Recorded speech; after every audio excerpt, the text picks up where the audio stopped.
All gas, no break. Welcome to the show. Just Chris and Mo again, but that is subject to change at any given moment, or subject not to change at any given moment, as Justin's whereabouts are once again completely unknown. But we do not have the time to wait for him or entertain him tonight because Mo is getting a flight to Mexico in a few short hours, and I just drove like 6 hours back from New Jersey from training camp. It is Saturday, August 5th, 2023. Happy Darrelle, Revis, and Joe Klecko Hall of Fame Day to all of you out there who celebrate. I shed a tear or two, maybe. Yeah. Revis' speech definitely, Revis' speech definitely gave me some goosebumps, and especially like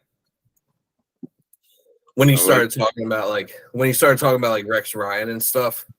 Yeah. It was like, really like brought back like a lot of those memories of those teams, and kind of made you realize like it kind of we always knew like that, those players on those teams would run through walls for Rex Ryan, and that kind of like reiterated that.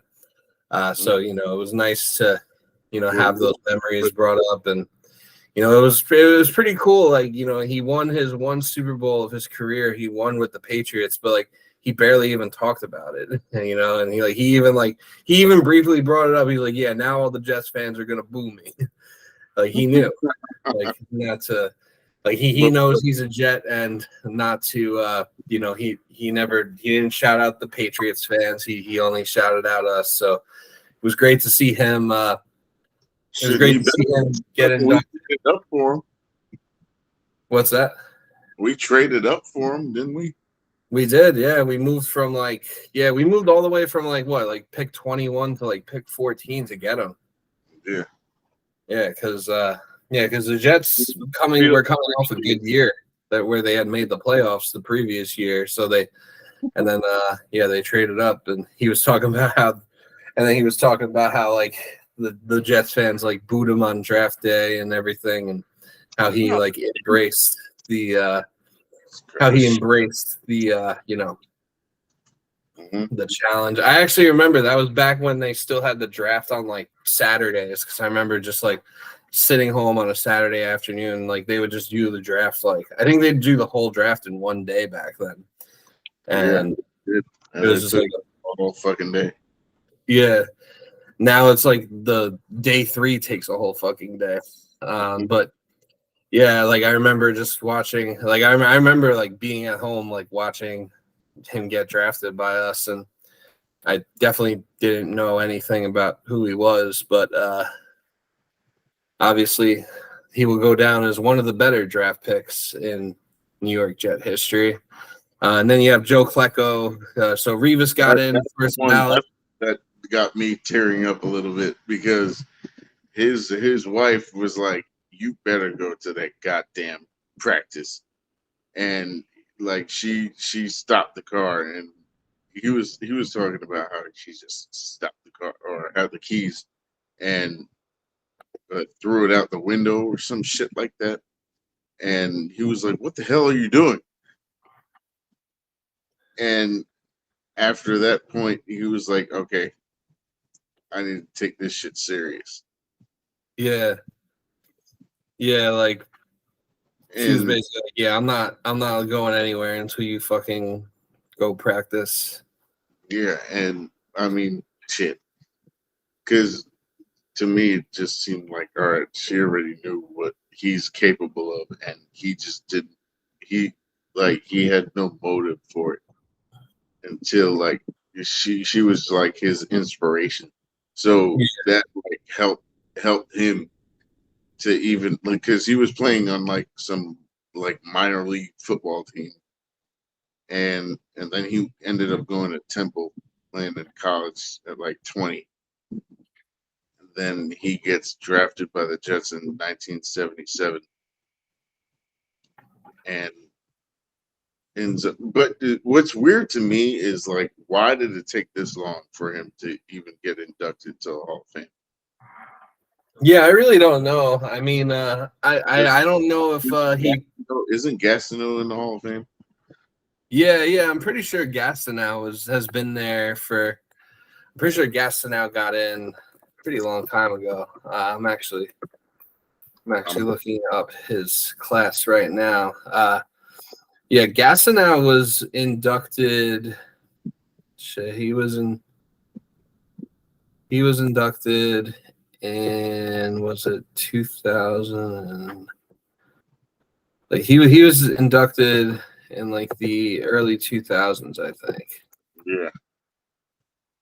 Yeah, pretty sure. Or he might not even. Gastineau might not. No, Gastineau might actually isn't in the Hall of Fame. Yeah, he's not. He's not. Yeah. I could have sworn he was. Gastineau should have got in too, because it was Gastineau who set the sack record that Strahan broke, that TJ Watt broke. Out of all four of them, you would have thought, out of the sack exchange, you would have thought it would have been him. Yeah. I mean, I think it should be Gastineau and Klecko. But nonetheless, congrats to Joe Klecko. It was long overdue.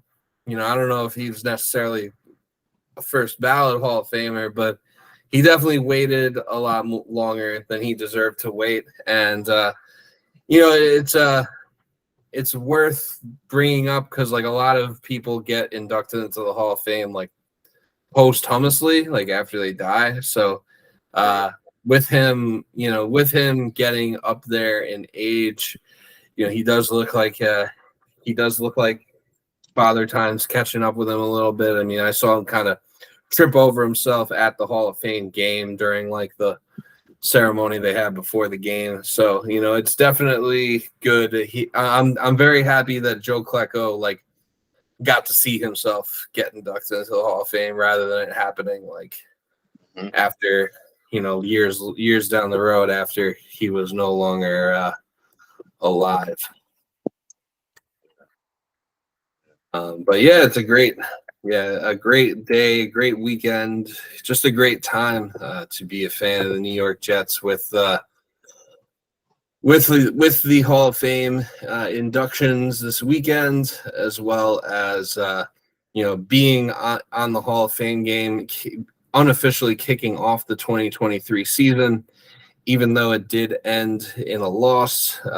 It doesn't count, so who really cares? I mean, it would have been nice to win the Hall of Fame game because who knows if or when the Jets will ever be in the Hall of Fame game again. But like, this is actually Robert Saleh's first loss in the preseason. Is it really? Yeah. So the Jets, oh wow, yeah. So I guess the Jets won. Yeah, they won all their preseason games in 2021 because they beat. So they beat. I think that's kind of like a blessing. Maybe it'll reverse. Maybe it'll reverse our fortunes. But yeah, from that to the open. But they look good. The depth looked good. Yeah. I thought Becton looked pretty good in the Hall of Fame game for the like 7 snaps that he played. Yeah. Zach Wilson looked fine. He had that one bomb to Taylor that was pretty nice to see. Aaron Rodgers supposedly called that play. So yeah, he did. Shout outs to Coach Rodgers for that. Mm-hmm. So Bart Scott was going off on Mekhi Becton actually for playing 7 plays and taking himself out. And Becton did take himself out. Yeah, he was saying like, big guys like me playing on turf like this doesn't help, and it's like, especially with this injury that I have, it's like it's not helping the situation. And he's like, all right, well, at this point, you're he basically called him like a bitch because he was like, he's saying, okay, you're gonna have to deal with this injury because you've been injured for 600 days and you can't Right. get over this shit, and you are gonna have to. And what Mekhi Becton was saying was, this is something that I just have to deal with now, like, because it's like just an issue that he needs to adjust to. Yeah. Why did he say he took himself out? Because of the was it something to do with the turf? Like the turf or something like that was like hurting him more. But this is the thing, like people who have that same interest, like Thomas Davis, the linebacker from Carolina, he had 3 ACL injuries on the same knee, and still came out and busted his ass. So what Bart Scott was getting pissed off about was like, you're acting like a bitch, and you're just, it's a mental thing. It's like, because Salah, if you heard him in the interview, he was saying, oh, it's just Mekhi, like it's a confidence thing. So it's like that's all mental. Like so it's, you're thinking that you're hurt, but you're not. But you're predetermining yourself in your mind that you're gonna get hurt and you don't know how to move. And when you play that way, it like increases your chance of getting hurt because you're even more. you're playing scared. I wonder, because that kind of makes me wonder, like, because looking back on some of the comments he made in that Newsday article a few months ago, where he was talking about how like he was trying to tell the coaching staff, that not to play him at right tackle because that it was fucking up his knee. Yeah. It makes me wonder. Now what did he say? Now he's saying he'll play anywhere, if he gets the job. And another thing that was so funny that he said, he's like, how the fuck are you going to be the big ticket when there ain't no tickets to the damn show? You ain't even playing. But it makes me wonder, looking back, like if his injury in camp last year, if that was kind of like a self-fulfilled prophecy in a way. Like, like he didn't want to play right tackle, thought it was bad for his knee. So maybe he played in a certain way or practiced in a certain way that made him more susceptible to get injured. Like you said, it's a mental thing. Yeah, and he was saying, okay, $100 million is right here on the line for you. You didn't have to play for 2 years, and you could get that $100 million. What do you want to do? Rich Samini came on talking about, he's basically going to be the backup. So it's like, okay. Yeah, he was taking backup. Well, the snaps he took were with Zach Wilson and the twos that practiced today. Yeah, with the second team. So at left tackle, right? Yeah, he's like the second team left tackle. So what he was saying was, okay, he's basically trying to prove himself to be a left tackle backup. So and what Bart was getting pissed off about was, you're a first round pick, and you over here like complaining about your knee. Fucking bite down and dog through it. Stop being a bitch. Yeah, like eventually there comes a time where it's like put up or shut up time, and that's when it has come. At this point, it's like your whole career is on the line. It really is. I mean, they didn't pick up your 5th year option, which they didn't. Really can't really blame them for not picking up your 5th year option. It's kind of a hard sell to pick up the 5th year option of someone who hasn't played football, really in like 3 years, aside from like the first half of the first game of 2021. So 2 years pretty much.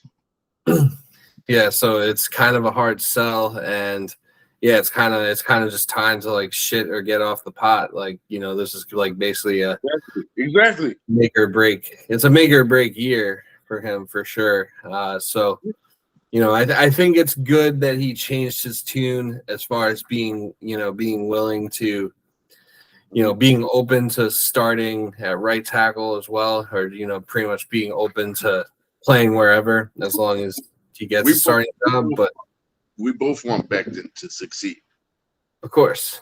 We want him to be the starting left tackle. Yeah. We just want him to be healthy and not lose like it. And Salah said it himself in the interview or in the post conference, whatever it was. It's a confidence thing.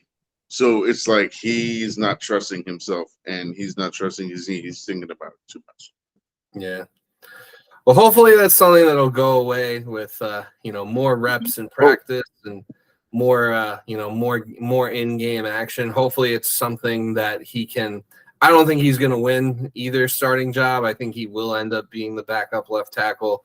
I think Max Mitchell will be the right tackle, and I think Billy Turner will probably back up Max Mitchell on the right, and Becton will probably back up Dwayne Brown on the left. But I mean, Dwayne Brown is pushing 40 years old, so very possible. I mean, he's hurt now, so it's very possible that, he could get hurt in season and, Becton will get an opportunity. So, that's something that he needs to be ready for and, something he needs to, embrace because, you can't be like wallowing in the fact that he couldn't win a starting job and it sucks. He was kind of dealt.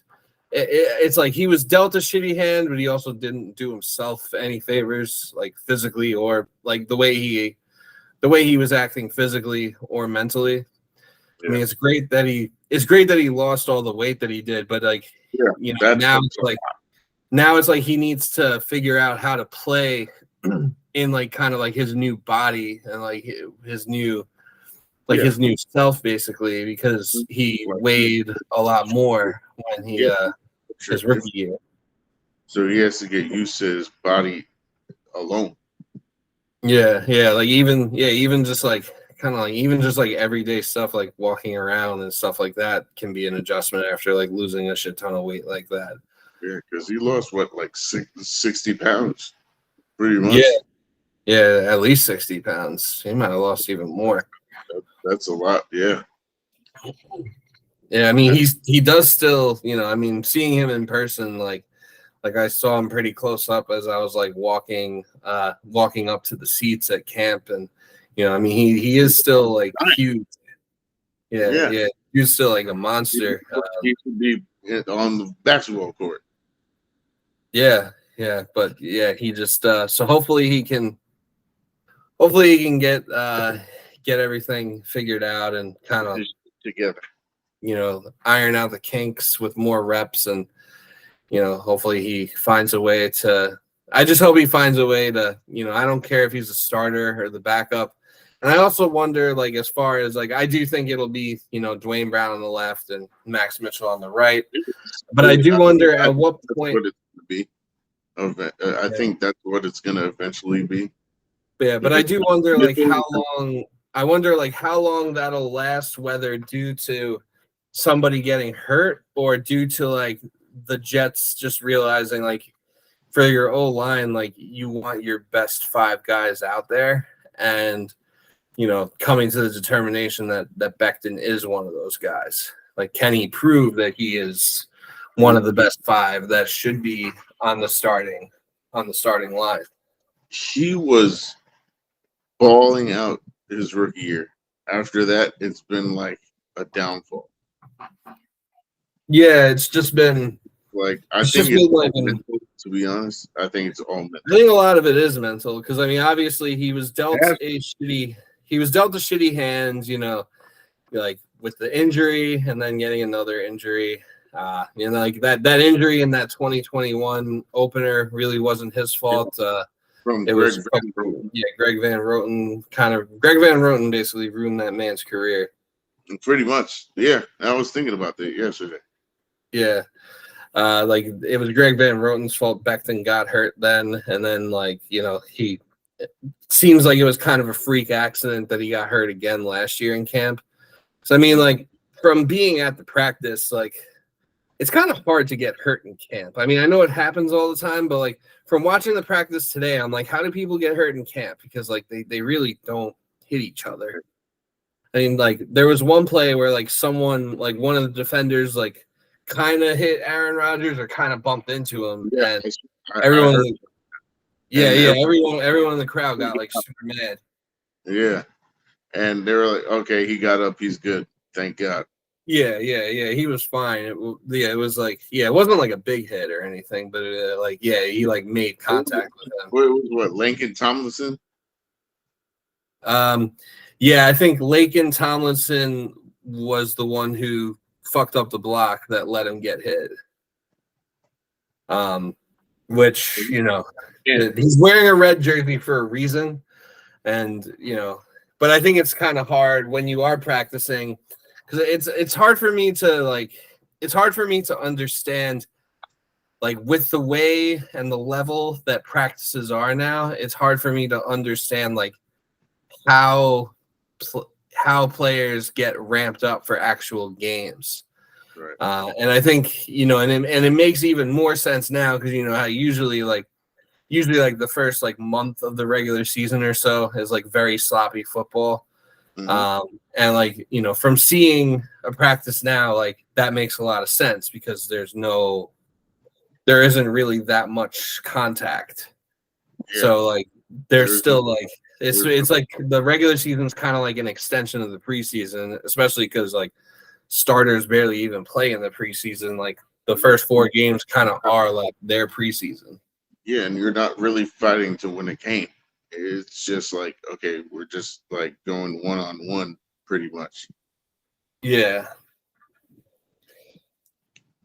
Yeah, so it's hard. It's kind of hard to see. Like, I mean, I could see people like twisting their ankles and shit like that, like with Garrett Wilson. So, I mean, like non-contact shit can happen, and like, it seemed like whatever happened with Becton at camp last year was like kind of like a freak accident.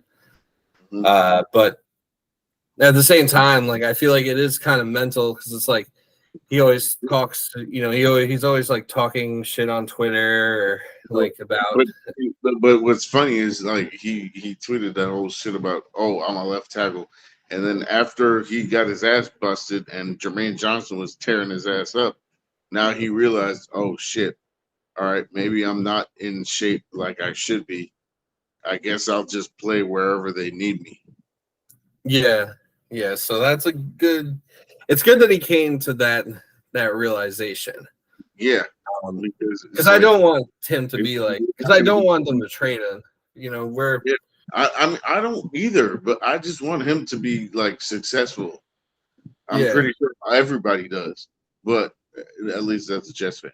But yeah, I mean, him being successful is good for the team. So, and I'm pretty sure everyone wants that because that's like Joe Douglas's first pick ever, and probably the only pick that's still there from the 2020 draft. Besides really. I mean, Ashton Davis is still there. Yeah. He had a pass breakup / almost intercepted Zach Wilson in practice today. Yeah, so those are like the only 2 left. Because I mean, like Mims is gone. Mims is gone. What's his name? Not Ja'Kai Polite. What's the other one? They were both edge rushers from Florida. Yeah, there's Ja'Kai Polite and the other. Oh, Jabari Zuniga. Yeah. Bryce Hall's still there. Yeah, Bryce is still there, but he's a backup. Yeah, he's a backup, but that's a decent backup because you got him in the 5th round. Was the punter? The punter's gone. Yeah, Braden Mann's gone. LaMichael Piron's gone. James Morgan's gone. Whoever else they drafted in that 4th round is gone. That's it. But was it Bryce Huff? He was undrafted and he's still there. Oh yeah, he was a 2020 UDFA, right? Yeah, he was. Yeah, he's a fucking beast. Yeah, he's a fucking beast, and It's a little. I do. Are you concerned at all with like how much he played in that Hall of Fame game? Because it seemed like he was out there pretty late for a starter. I watched like the first half. I didn't watch the whole thing because I was all right. It doesn't really matter after this. Yeah, but it's like it's like so boring. Yeah, I saw him play like a decent amount of snaps, and I got like there were some certain players where I was like, okay, they should start, and I got kind of scared because I'm like, okay, don't play him this much, just because of injury purposes. Yeah, him and Jermaine both played. Yeah, and I think they did that just so that they could just get reps. And I mean, it makes sense because they want to get like a good evaluation on them. That's what it seemed to me. Oh And yeah, for sure. I mean, it makes sense, but I Bryce Huff, like I don't need a good. He should start if it was me. Right. I think he should start opposite side of Carl Lawson, and then whatever percentage snaps they do, like the 60% snaps. Yeah. Put Jermaine Johnson in for the other. Yeah. Our D line is like so loaded now that it's like you almost have to only give everyone 60%. Saying, oh, we have no edge rushers, none at all. Now we have too many. Yeah, for the past 20, 25 years, we had no edge rushers. And now we finally have rusher we had was John Abraham, and now we have like now we have like Will McDonald, Jermaine Johnson, Michael Clemens, Carl Lawson, Bryce Huff. Yeah. A surplus of edge rushers. Shit. It's a good problem to have, you know. It definitely beats the former of what we've been dealing with for the past, But that's crazy decades. Because in the past, what, like 2 years this happened? Yeah. We went from 2 decades of no edge rushers like at all, like to the point where we thought like Calvin Pace was a good edge rusher. Because we were so people were like confused when we drafted the edge rusher. Yeah, I think it was just that like no one really heard of Will McDonald before. Yeah, but he's been doing good. I don't know. Yeah. Because you were at practice. Tell everyone what you witnessed at practice. Okay, what I saw at practice. Defense did once again look better than the offense. But Aaron Rodgers did throw a few dimes, so that was nice to see in person. It was also very cool to actually hear Aaron Rodgers because we were close. I was like close enough where you could hear him say the green 19. So it was like very cool to actually hear him like do that in a Jets uniform. That was kind of the moment where it like hit me like, oh shit. Aaron Rodgers. It hasn't hit me yet. Yeah. Sauce and DJ were locked down as always. Rodgers did have some nice dimes. Zach Wilson had a pretty good practice too. He was hitting his check downs and making good throws and making good decisions. So that was good to see. Hopefully, if in the event he is called upon to do so in a game for a start or two, hopefully he can answer the call. I think Tyler Conklin will be a beast in the red zone now with a real quarterback. I think Lazard will also be a beast in the red zone. How about Ruckert? Ruckert looked good too. He had a pretty good practice. He caught a few he caught a few passes from Zach Wilson as well. Good stuff. One thing about because obviously the flavor of training camp, every year we have the star of camp, right? We had last year's Chris Streveler. I know who Jason Brownlee. Yeah, Jason Brownlee, who signed my hat.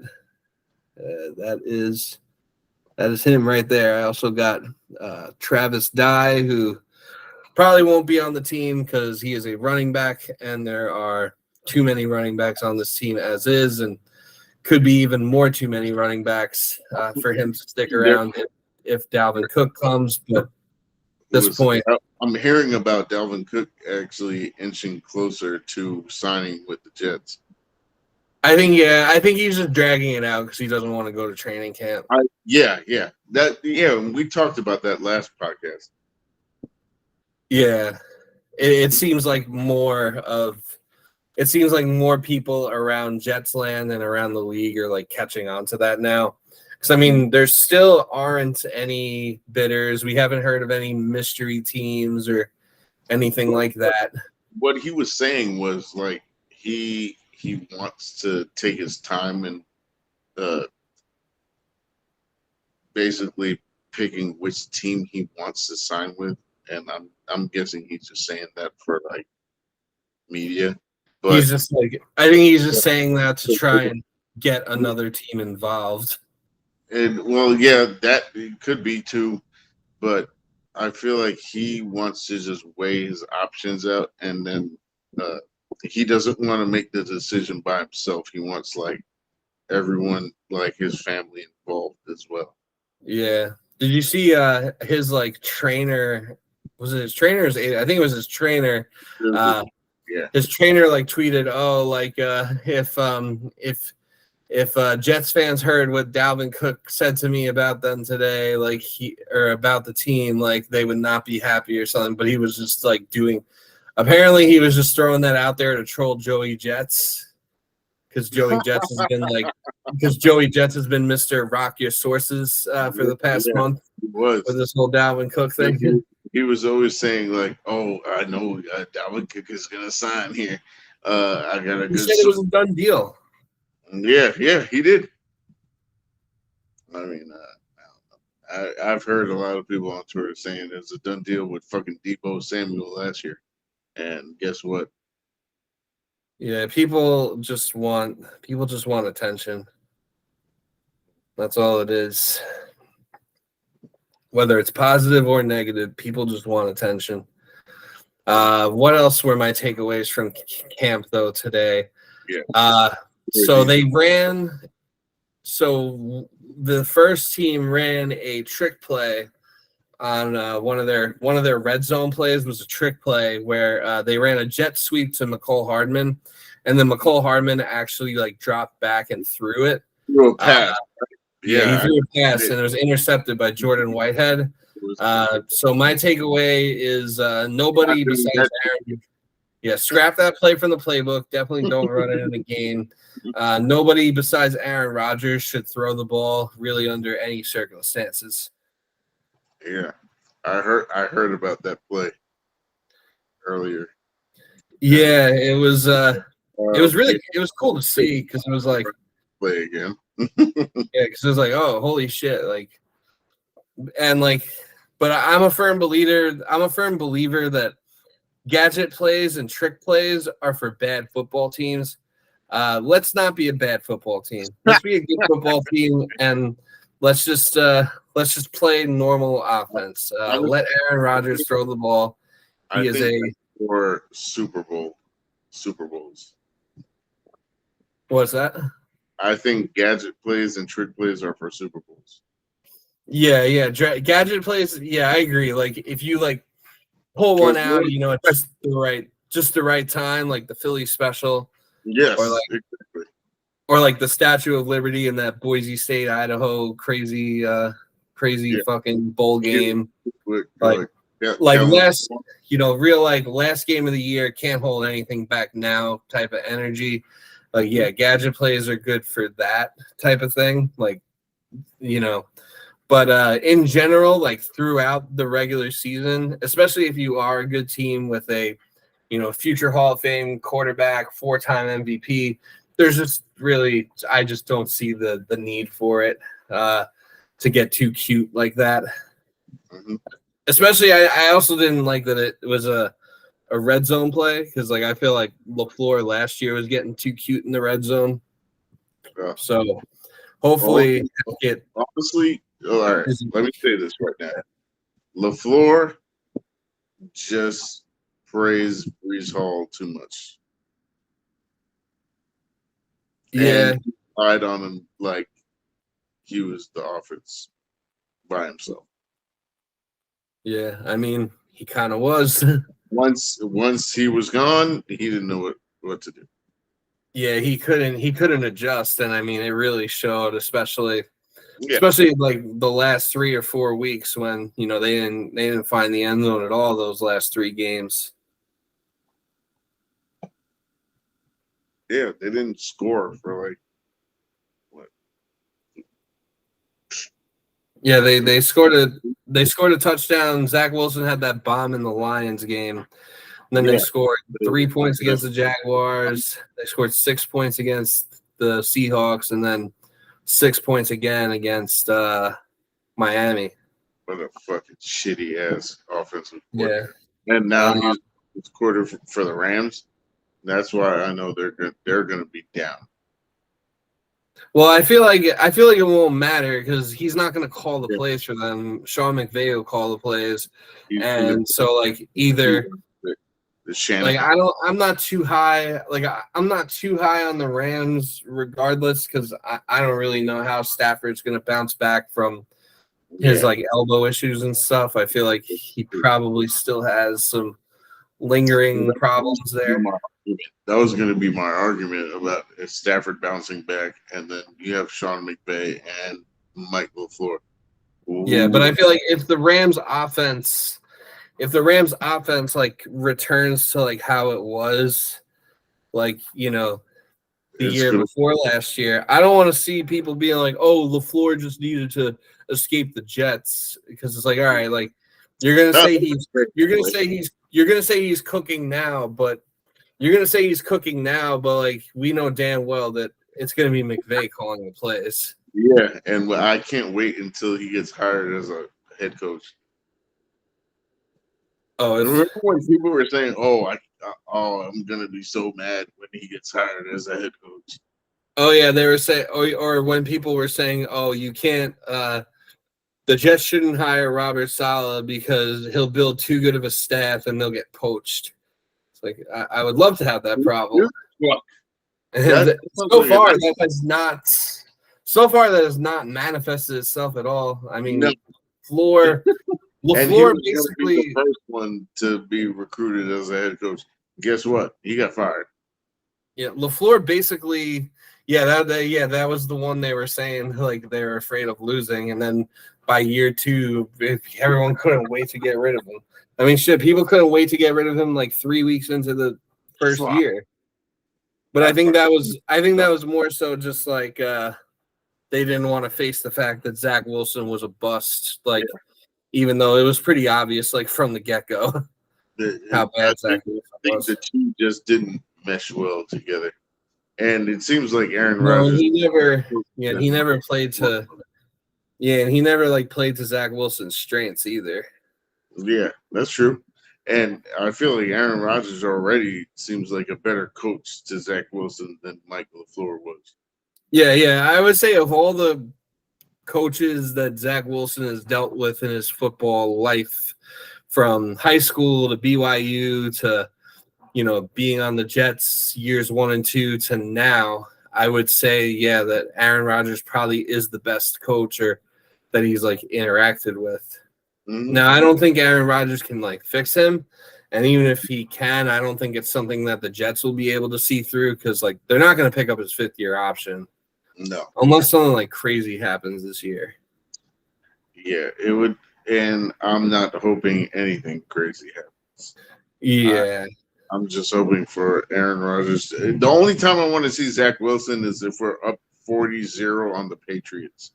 Yeah, if And we're up 40-0 on the Patriots, if it's week 18, we're up 40-0, and we're like 15-2, home field advantage is clinched.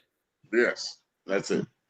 Yeah, then you can put Zach Wilson in and let him go fuck it up. Yeah. But yeah, aside from that, we don't want to see anything crazy happen. But yeah, I mean, it does seem like it did seem like Zach was better today. Like it seemed like he was progressing a bit. Mm-hmm.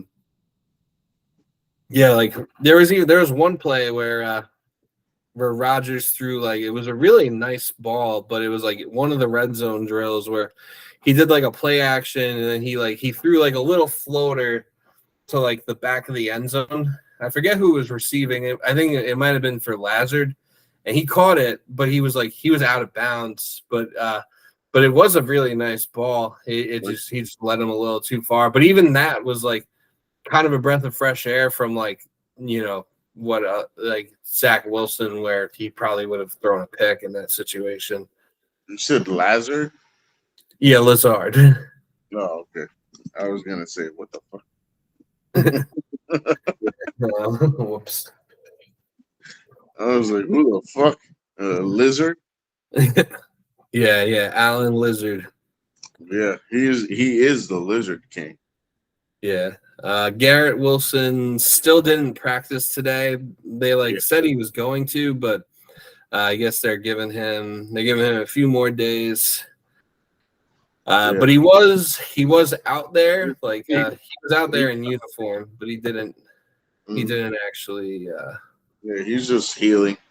He don't need to play. Yeah, no, yeah, really not worried there. No. But what other? Trying to think what else to take away from practice. So one thing I would take away. We were talking about the camp star Jason Brownlee. The only slight concern I have with Brownlee is he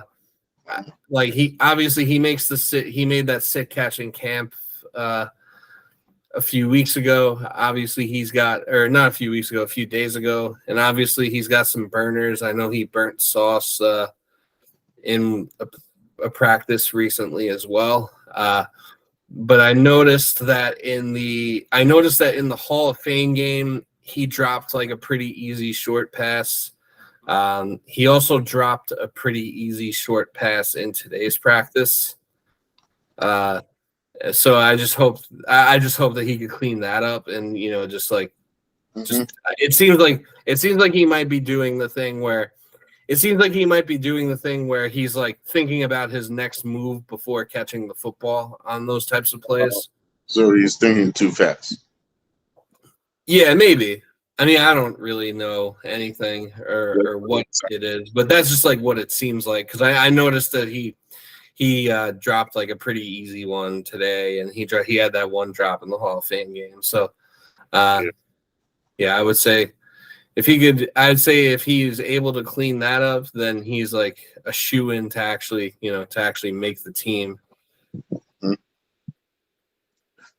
Tippmann, I think he had a little bit of a hard time, but like Tippmann apparently was good during the game.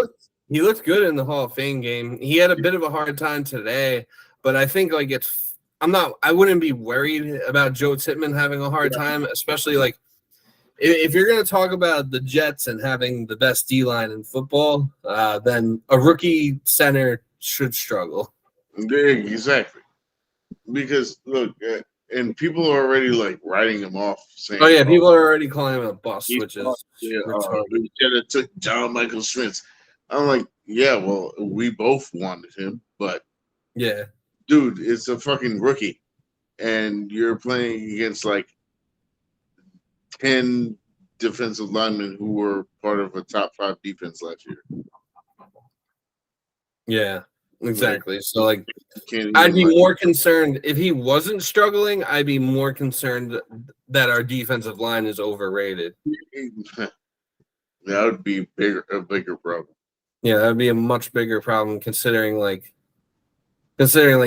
what the identity of the team is, and like that, that everything was in place except for quarterback. So yeah, if a rookie center is struggling a little bit, then that's fine. And we still have McGovern, so like there's not really a rush for Tippmann. I mean, obviously you want to get him up to speed as soon as possible in the event of an injury, and you would like for him to, you'd like for him to take over the reins and, be like the next Kevin Mawai, Nick Mangold, like, cornerstone of the O-line center for the next 15 years. And you'd like that to start sooner rather than later. But like Connor McGovern's like a fine insurance policy. So there really isn't like, he's like there's urgency, but there's not a rush, like as far as the development. I'm glad they signed him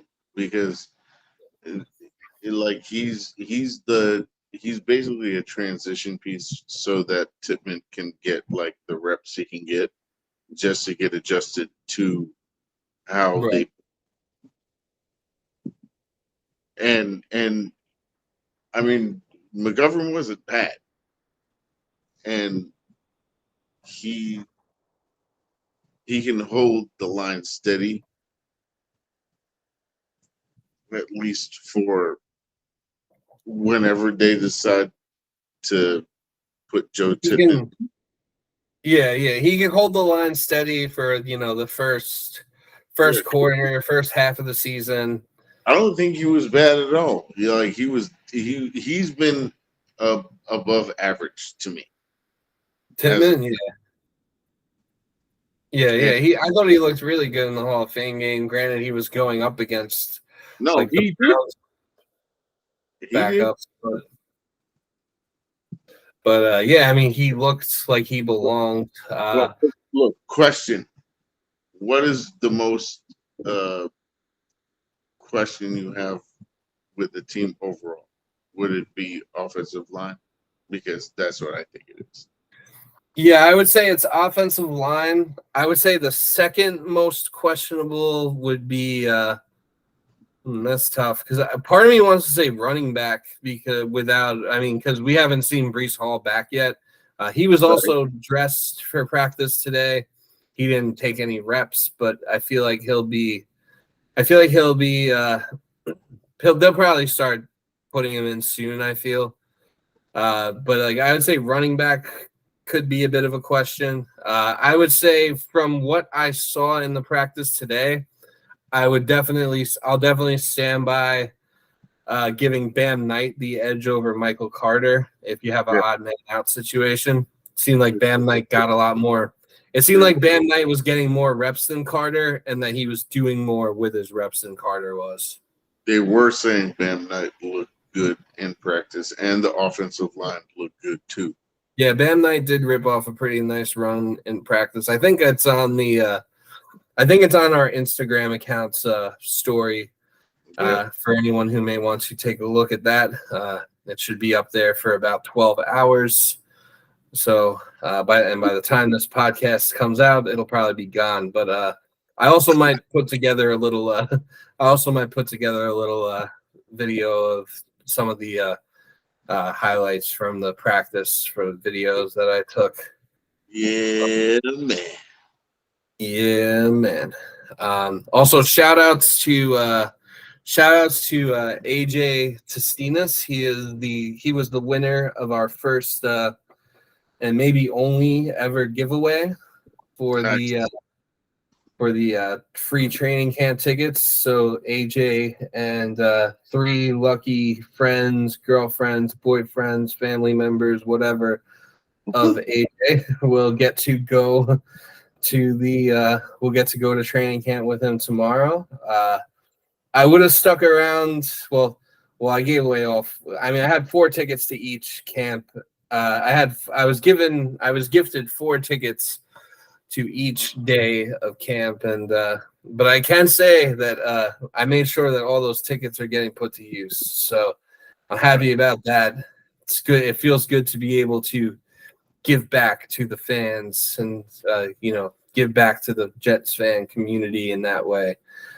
But yeah, shout outs to AJ. Hope it's a good time. I would have stuck around for tomorrow's practice as well and like made more of a weekend out of it. But me and Paul got tickets to see Barbie and Oppenheimer tomorrow. Nice. I want to see Oppenheimer.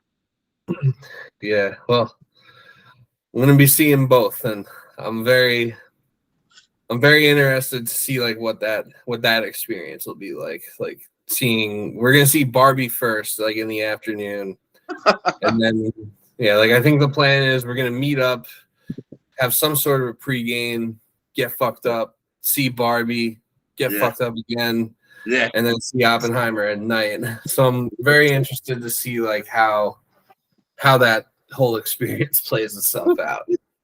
All right. Are you ready for this? Because I want to play a little game with you. All right. All right. So there is a list of the best wide receiver duos of all time. Now, it's 11. They listed 11.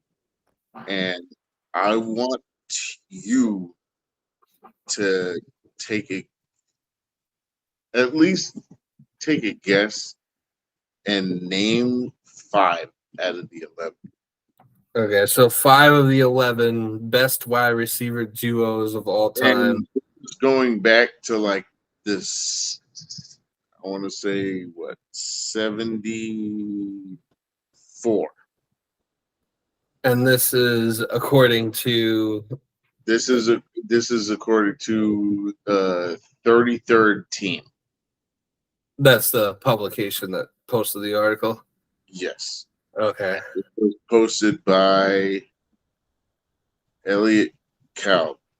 Okay. Well, I have no idea who that is, so I don't know what their biases are, but I will take a crack at it. So I'm gonna go wide receiver duos on the same team, obviously. Yeah. And, 5 of the 11 greatest ever. 11. There is a top 11 listed, and I took a crack at this before. I got like 7. All right. Well, so I'm gonna take be easy for you, and I wanted to record this on the podcast. Sick. So I'm gonna guess Chris Carter and Randy Moss. That's number 1. Nice. Okay. I'm gonna guess Jerry Rice and Terrell Owens. That is not on here. Then it's a bullshit fucking list. You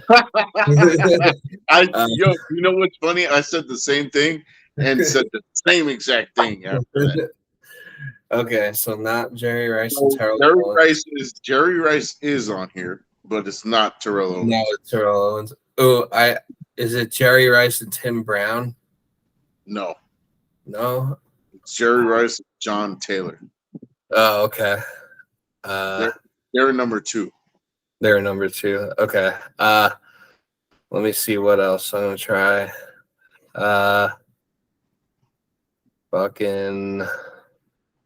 There are some interesting ones on here, and there are some current ones too. Yeah. Does Jamar Chase and T. Higgins, is that on there? That is on there. That's 5. Okay. All right. And you know it's weird because like that's current, and they've only played together for like 2 years. Yeah, and they're already considered one of the best of all time. They're top 5. What the fuck? That is kind of wild, right? So Randy Moss is on here again. Randy Moss and Wes Welker. Yes, it is. That's 3. I'm gonna go Don Maynard and Al Toon. Don Maynard. I don't think they're on. Yeah. How about Keyshawn and Wayne Corbett? No, that's definitely not. All right, I'm being too biased here. How about Okay, let me think. Oh, I think. What's that? There are some good ones on. You should definitely. What about For what sure. about is Justin Jefferson and Adam Thielen one of them? No. And I thought that too. What about yeah? 'Cause you said there was more than. What about Chad Ochocinco and TJ Hushmanzada? No. No. I thought too. What about? And this goes from like 1970s to now. Kurt Warner. Oh God, Isaac Bruce, Torrey Holt. Yes, that's 9. Yeah, that's an easy one. They're at 9. What about? We'll try to guess all 10. Oh, I know Marvin Harrison and Reggie Wayne. That is on here. Yeah, they're at 6. What about?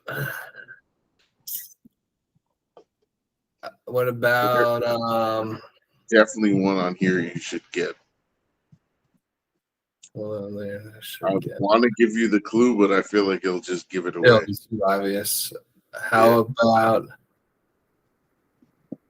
I don't know who the fuck ranked this shit, because this is all over the place. Like the top 3 I get, but after that, like what the fuck?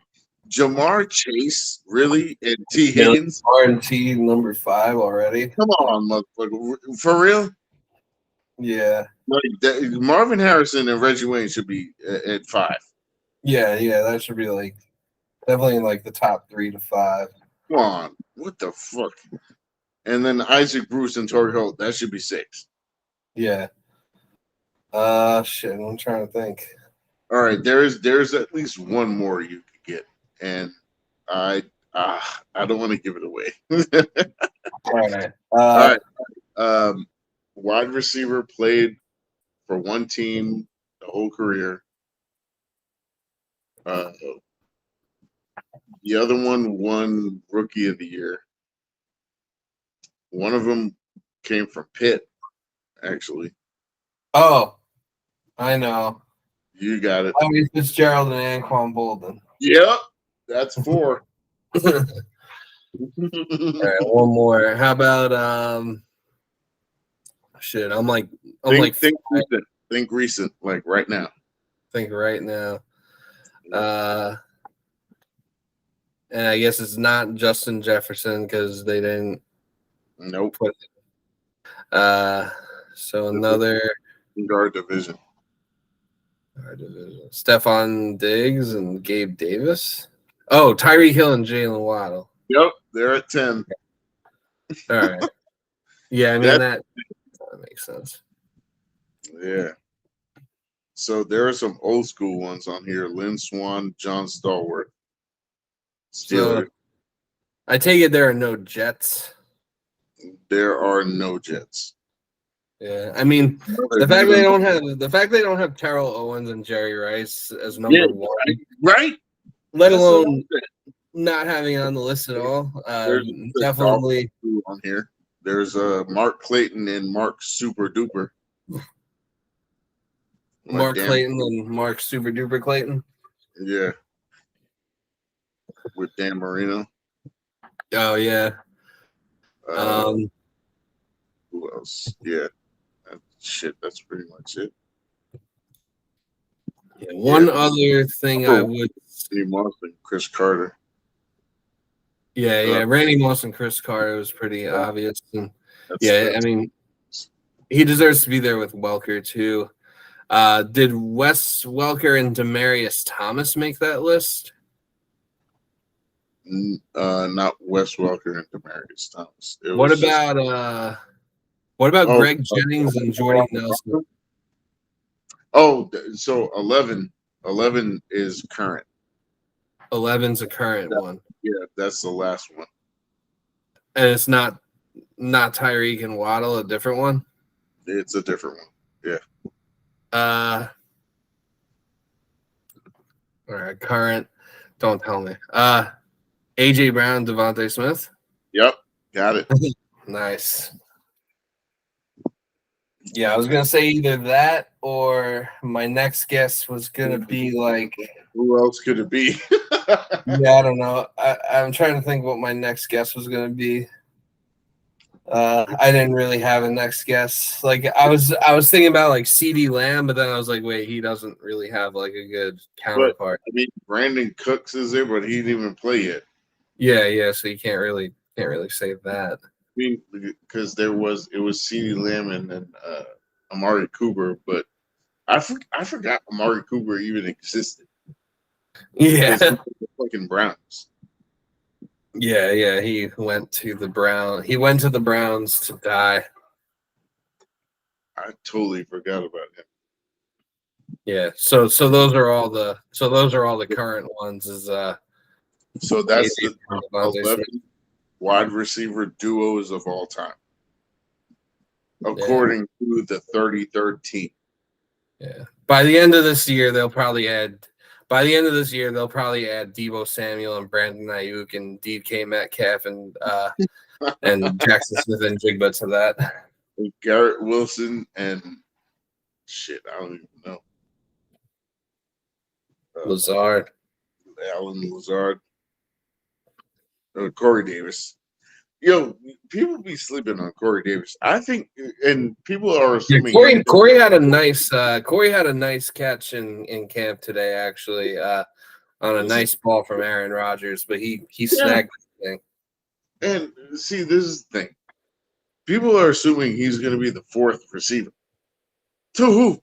Mecole Hardman? No way. Yeah, no. Mecole Hardman's basically Mecole Hardman is, if anything, the fourth receiver because Mecole Hardman is Braxton Berrios' replacement. I think he's better than Braxton Berrios. Well, exactly. He's an upgraded replacement from Braxton Berrios. But he's going to fill the role. I'm not trying to say that to like diss you or say talk shit or anything. I'm just saying, okay, they replaced him because he fucking sucked. All he could do was just run. That Cuban. And I actually have a theory kind of about Braxton Berrios and why he started sucking. Where did he sign? He signed somewhere. Miami. He went to Miami. Yeah, of course. He went to Miami. That's where he's from and everything. So it was college there too. Yeah, it was only a matter of time before he ended up down there. But my theory, I kind of have a theory with Braxton Berrios and like kind of like how and why everything kind of like started to fall apart for him. So beginning of last year, he was pretty good, right? Like he was still doing pretty good in the return game. What's that?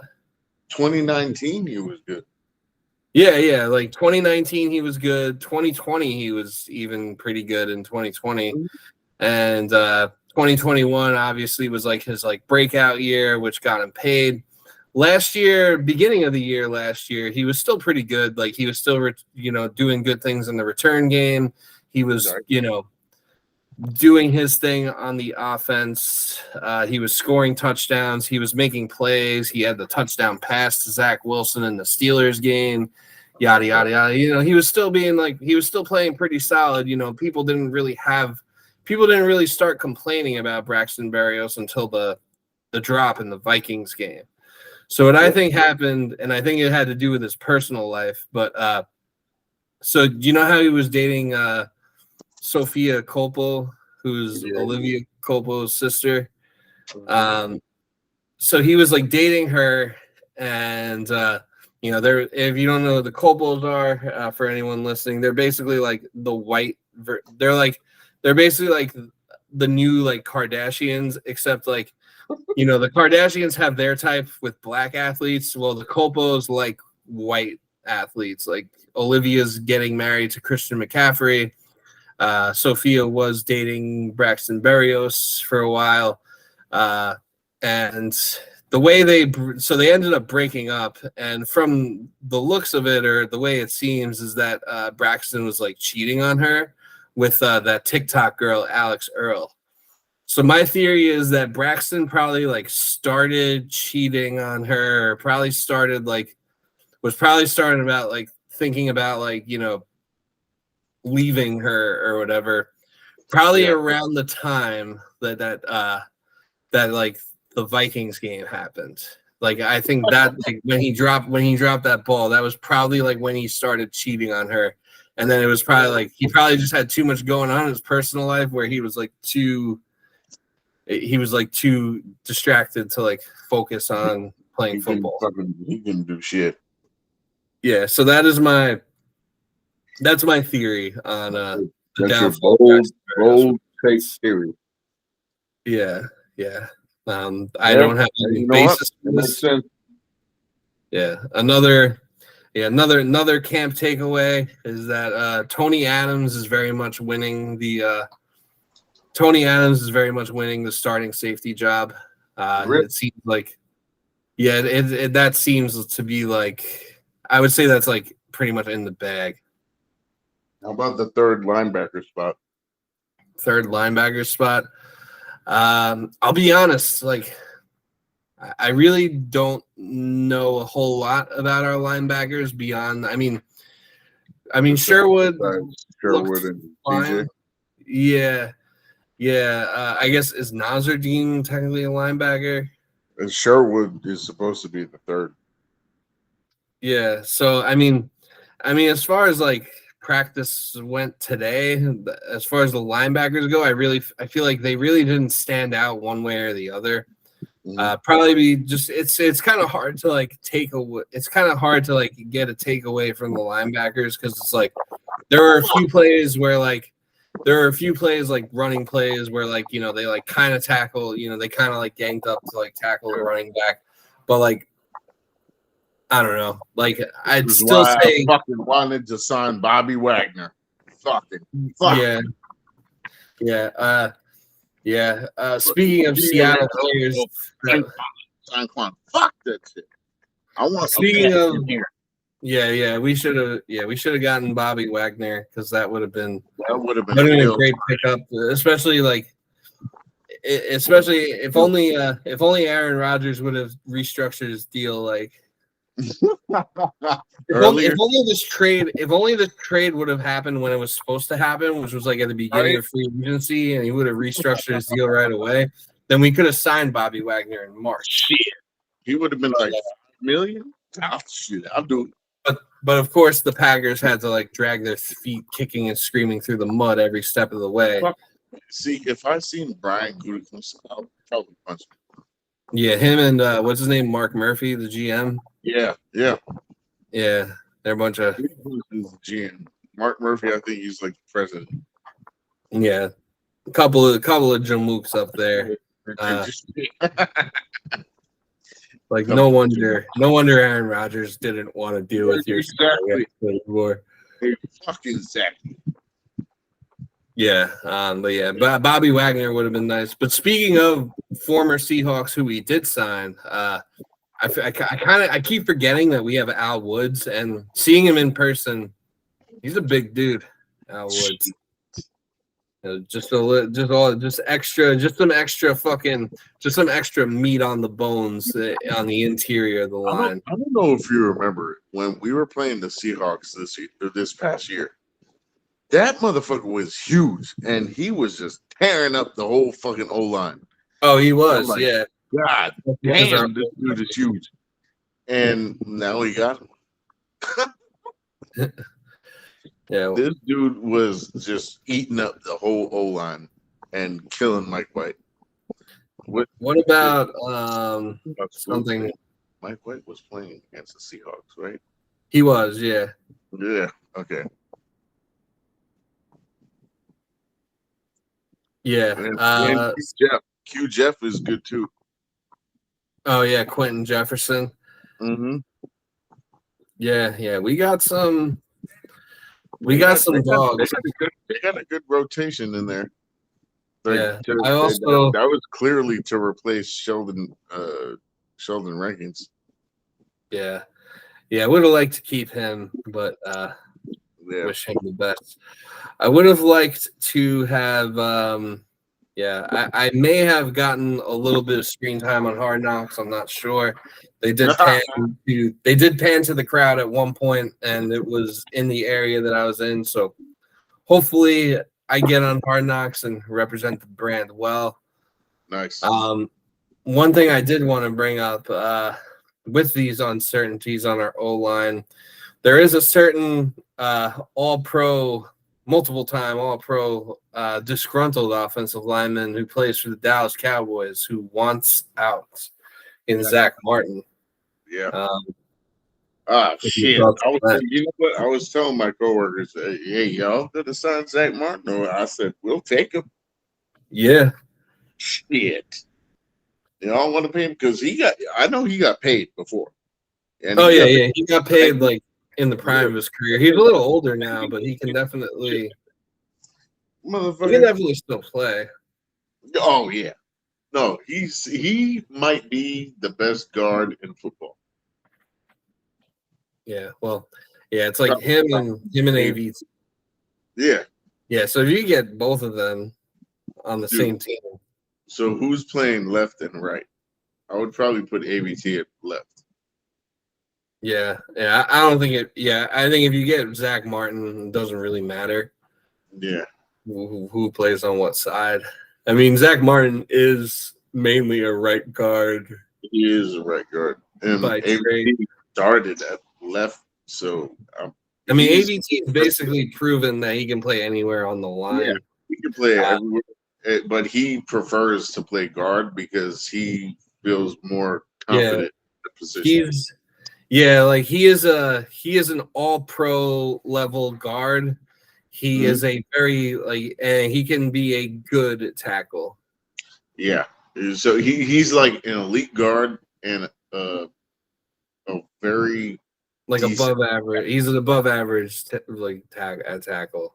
Yes, if it comes down to it, but we don't want that to come down to it. No, everything it's an elite tackle. Yeah, with all it's a little frustrating that with all that we've invested into our O-line that it's still like a point of weakness on the Honestly, I want Justin to come on here so I can curse him out about Makai Becton.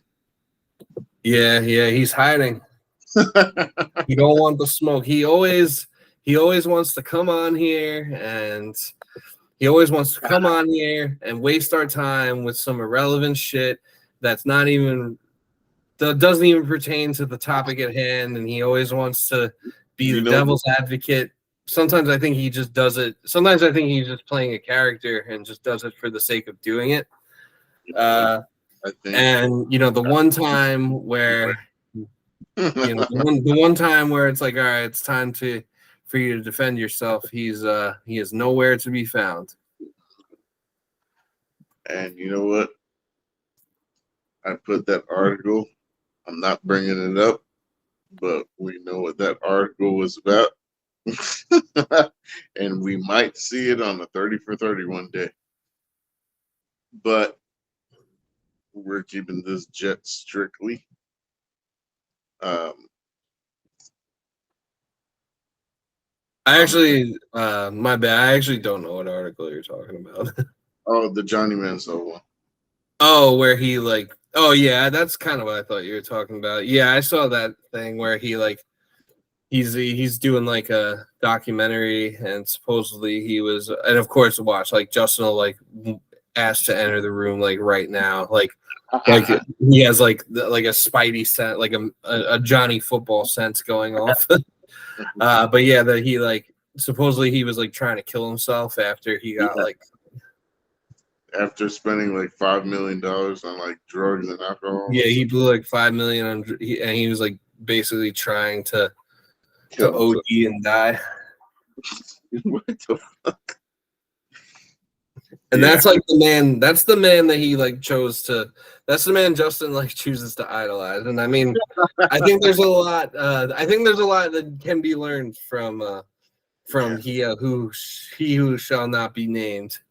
There are things you can learn, as far as if you are struggling to keep pushing through, and that you could always get help and reach out and turn your life around if you're in a situation like that where drugs and alcohol have like overtaken your life. I think he's an example that you can get out of it, and you can you might not get back to the NFL, but you can at least go back to like living like a normal life.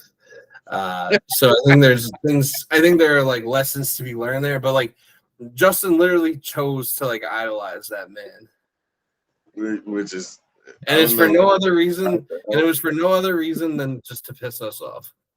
Just I don't know if it's that or if it's like a cry for help. Maybe low key, but that might be a discussion for off the air. Yeah. But back to Jets related things. Yes. So, I mean, if we were to trade for Zach Martin, I mean, what could we like? What could that look like? So like, speaking of trade, Zach Martin, all right. So there are a couple trades I heard going around, and Zach Martin's one of them. I think a third is suitable straight up. I heard that Devontae Adams trade rumors of him and I'm pretty sure I said it before that I said he's probably gonna request a trade because it looks like Jimmy G's like fucked up already. Yeah, that does seem like seems like a pipe dream. It does. A few months ago, it seemed like a pipe dream, and it still kind of feels like a pipe dream, but it seems like it's starting to feel more real and more real. Like I would not expect it to happen before opening day or anything, but I could see it happening at the deadline. Yeah, and the third one was David Bakhtiari, and I've heard of it before a couple times.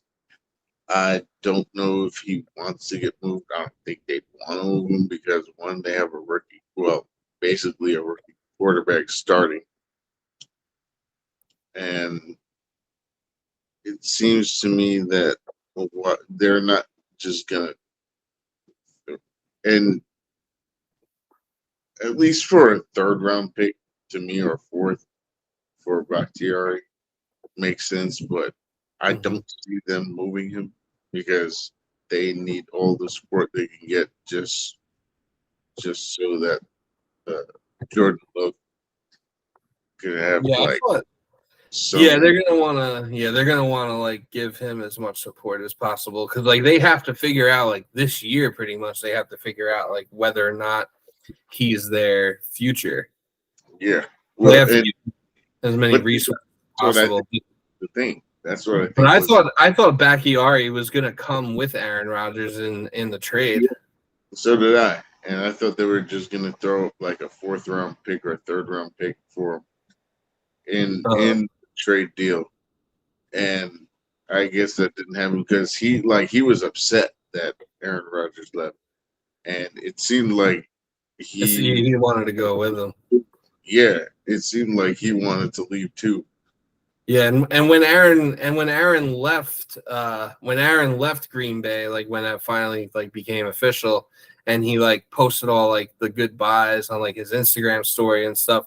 Obviously, there was a lot of Devontae in there, but there was also a lot of him and Bakhtiari, like pictures of them. Like that was his boy. It's not talked about enough in sports that when players get traded and it's like you lose like and you're like losing a friend kind of. Yeah, and he didn't even include them until he only included like free agents. It wasn't like people to trade for. So like I guess that makes sense, but at the same time, for his wish list. Yeah. Yeah, he was probably just that was probably just him being like, all right, like as much as I want to disrespect the Packers blatantly, let me not do that because I want them to still trade me and like honor my requests and my wishes. What's funny is I think when you said that Okay, do you think he'd stay here for 4 years just so he could play the Packers again? Honestly, I think he would. I can see it. If he, it's just I think he would, and I think it's just a matter of like him physically being able to get to that point. Yeah, because at that point he'd be what, like 43? Yeah, something like that. Yeah, and I mean that's not really out of the ordinary because Tom Brady played till what, 46, and I think Rodgers is in better shape than Tom Brady was. Yeah. Plus with all the plus with like all the drugs Aaron Rodgers does, it's like he's basically like That helps him 100%. yeah, like Tom Brady was like sucking the youth out of his children. I think Aaron Rodgers is just like doing mushrooms to like stay in a youthful state of mind. He's like, yeah, I'm gonna do this ayahuasca and suck the fucking shit out of it, and then get as much energy as I could to last as long as I could, and it's gonna work. I promise it'll work, and I think it's going to. Yeah. I do think at least one move will come. Yeah, Like no, one more for sure. move will come before the season starts. And it's gonna It'll probably end up being Dalvin Cook. He's probably just gonna milk it as much as he can. Although from talking to people at camp, a lot of people at camp seem to think he's not coming anymore. Like fans, not like I'm talking to like beat reporters or like anyone that actually knows anything, but a lot of people at camp, their mentality seemed to be when the question was brought up, it seemed to be like, oh, if one person, well, actually the same person said two things. First, this person said if he was going to sign here, it would have happened already. And then like right after he said that, he was like, if he doesn't sign like by the week after the first preseason game, so like basically next week, that it's not happening. Oh hell. I don't know. Until like I feel like he'll be a Jet, and it's just a matter of like wanting to milk it as much as possible. It's kind of annoying because it's like it's kind of like the whole Aaron Rodgers situation of waiting all over again, except it's like you're not Aaron Rodgers. Like you're gonna be our RB2, so it's like I don't understand what the big deal is. Also, it wasn't Aaron Rodgers holding things up; it was the Packers. But it's like I just feel like he's kind of making too much of a spectacle out of it because it's like, come on, dude, just sign the contract. I wanted him to sign the contract like 2 days ago so I could watch him practice today, but clearly that's like not what he's trying to do. He's clearly just trying to avoid training camp. Like for me, it's like until I hear like that either another team is involved or until I hear that he signed with another team, like I feel like it's like the Jets are like kind of his only option. Yeah, it seems like it because I don't think Miami's even trying to give him a deal. Yeah, like they really before, but he didn't want to sign it, and now they're just like, all right, fuck it. Yeah, and they were more than happy to. And they were more than happy to take Tyreek Hill away from us. So, like, if they cared, they would have done something. Yeah, true. But they seem pretty content with, like, what they have at running back already and don't seem to want to invest more into that position. Jim Irsay decided he would rather invest, like, $20 million to, like, harbor whales than he would rather pay a running back. he's paying like $20 million to have whales like transported or some shit. Yeah, no, I saw that. Yeah, sorry, Jonathan Taylor, can't pay you that contract you want. All my money is tied up. We'll gladly pay you over Dalvin Cook. I'll tell you that shit. Yeah, for real. We'll Yeah, give you a good 12 mil for 2 years each. I mean, I'm all for saving the whales. But if you're Jonathan Taylor, there's no way to not feel disrespected in that scenario. I mean, what other option does he have? Yeah, I don't know. And Josh they're Jacobs going to too. Yeah. There's Look, it's like a running back strike. Like Saquon Barkley, luckily just got that's not even lucky.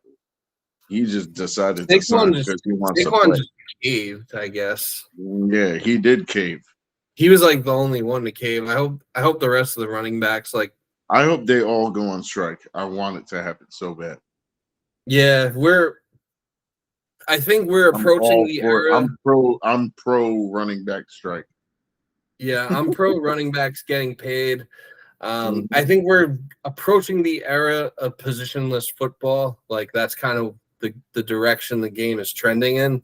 But this whole running back thing might expedite that process of maybe the extinction of that position. I think there's a solution for it. I haven't figured it out yet. And the next podcast, I'll tell you because I will come up with something. Yeah, it'll come to you while you're on the beach in Cabo. Yeah, it will. And I'm gonna be laying there with like 2 tequila shots in, probably 4. You're gonna have an epiphany how to solve the running back. I'm gonna solve the fucking running back problem in the NFL. Yeah, and I'm gonna bring it up to fruition, and we're gonna blow it up. Yeah, you heard it here first. You heard it here first. I guarantee I'll do it. Yeah, definitely. Give me 1 week, and when I get back after like the 16th of this month, maybe 17th, I don't know. I will have the solution to the running back problem in the NFL. Yeah. 10 more days till we figure it out. I promise. First we saw the running back crisis, then we end world hunger. Yeah. I'll do it. We're literally doing we'll leave Justin to solve world hunger, aka that means it's never going to be solved.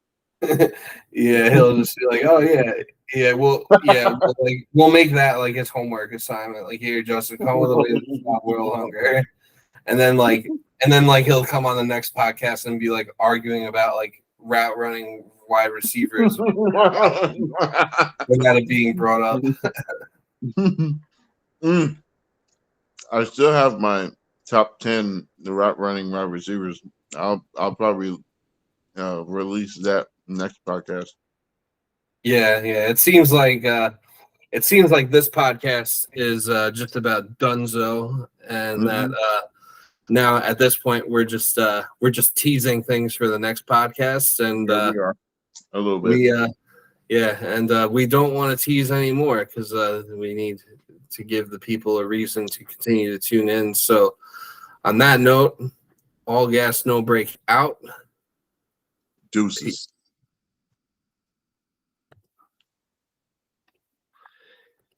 Yeah.